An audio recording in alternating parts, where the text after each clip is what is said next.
So now let's bring on our guest. Rachel, are you there? I am here. Now, How Rachel, are you doing? good. I worked on your last name before the show to make sure I could get it right. So let me see it. Romulotis? Romulotis? Roumeliotis. Oh my word, I got it wrong. I knew we're having some technical difficulties before the show started. I knew I was going to lose it because of that. I was practicing in my head until we started having technical difficulties. Well, welcome to the show. Thank you so much. The first thing I want to do is invite you both to an OSCON as my guest because I can't believe you haven't been to one. So I know you might not be able to make it this year, but next year I want to see you guys in Austin, Texas. Awesome. Awesome. Yes, I'd love to come. I mean, it's one of those shows that I've always said I wanted to come to. And just for whatever reason, just have never gotten a chance. I don't know if it's the time of year, things get busy. I don't know what it is. But it's certainly it's on my bucket list. Yeah, it sounds like so much fun. I keep hearing about it from Randall and other folks, and it just sounds like a wonderful conference. So how long has OSCON been going on? This is the 18th year of OSCON, if you can believe it. And I feel like the world of software has just changed in the past 2 decades. And I hope that you can see that OSCON has changed with it and actually helped play a part in that change over the last 2 decades. Yeah, definitely. I mean, I know it's probably, well, I don't know. It's definitely one of the longest running software shows, I think, out there. There may be a couple that are older, but I mean, this one definitely is one that has been going on for so long. And you're right, a lot of things have changed in the past. Even in the past few years, things have changed.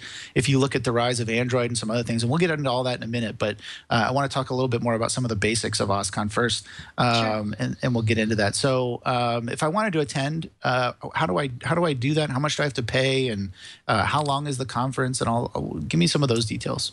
Sure. So the best way to find out information is to go to oscon.com, which I believe is showing below me right now. And we have a variety of passes. You can go for the 5-day pass, which includes either a training course or tutorials, and 3 days of sessions. So we really pack it in there. You can get just a training course pass, you could get a tutorials pass, you could get just the sessions pass, and then you can also get just an expo hall pass for as little as $50. So there's definitely options there, and the cost ranges from $50 on up to I think $2,500 maybe.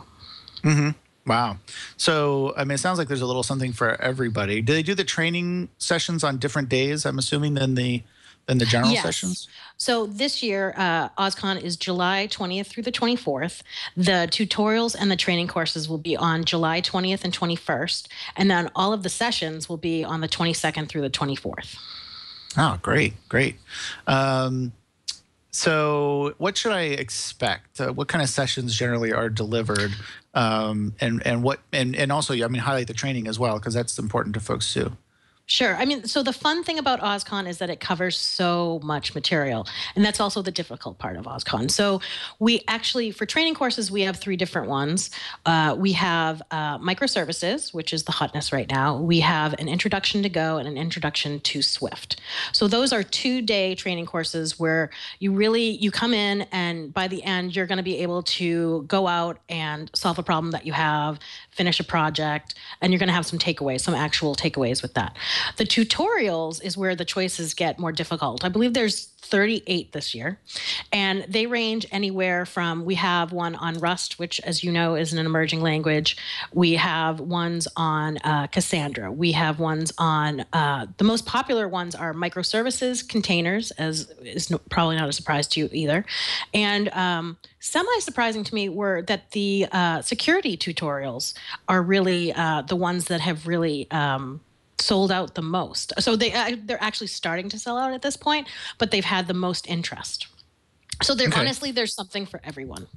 Yeah, definitely. Now, OSCON is a little bit different than other open source conferences. Well, I don't know if it's different. You tell me. You straighten me out if I get this wrong. Sure. But OSCON is sponsored by O'Reilly, which I love O'Reilly. I don't have any problems with O'Reilly. I'm just saying it's a sponsored conference in that it's not. Is it still a community conference, or is it more of a Tell me what it is. Yeah, so it's a conference that we put on as a company, and there is a sponsorship ecosystem, and so we have lots and lots of different sponsors that are at the event.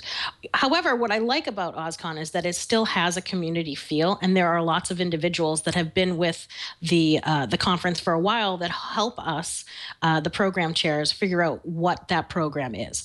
And I think the important thing is that, again, we look for it to reflect what people in the community need in open source. And while we have the sponsors, we think that's an added bonus in the expo hall for the people that are in attendance.